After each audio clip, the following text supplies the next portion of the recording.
Section wrestling culminated today at the Mayo Civic Center, and what huge matchups we had. We start in Section 1AA, where top-seeded Kasson Mantorville faced Lake City.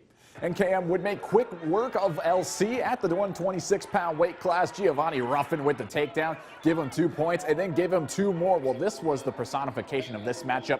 Ruffin would win this one by a 6-0 decision as the Comets go on to dominate the Tigers 58-3 for a berth in the finals.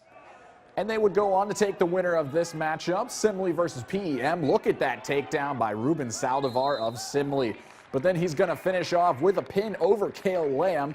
And then it's the freshman Landon Duval at 160 for the Spartans. He wrestles his way out of the hold for a point, and then Duval would finish it up for the pinfall. Simley would cruise to a huge win. 54-18 is your final, and that would set up a date with the top-ranked Kasson Mantorville. And the 1AA title is on the line. KM is down at 182. Undefeated Patrick Kennedy wins by technical fall to cut the lead to a 21-20 deficit.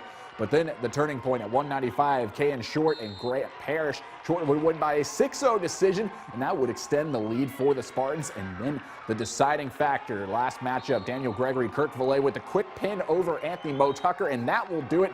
Simley knocks off the 3-time defending state champions. We'll have a new state champion this season. And moving into Class 1 AAA, the defending section champs Albert Lee looked to gain a spot in the finals as they faced 2-seeded Northfield. Well, head coach Paul Durbin is leading his team in the battle. The Tigers would trail for the majority of the match, but their top guys get them some key points. At 120, Nick Cantu wins by decision to help out his team. And then at 195 pounds, the reigning state champ and Iowa commit Zach Glazier against Jack Holdman.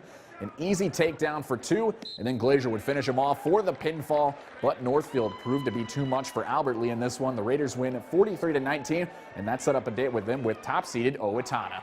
And the defending state champs Owatonna facing Northfield at 160. Caden Nelson and Nicholas McCula. Nelson would win by a decision, but his team could not get it done against the Raiders. We'll have a new team in the 3A tournament. Northfield defeats the Huskies 36-22. They are on top of 1 AAA.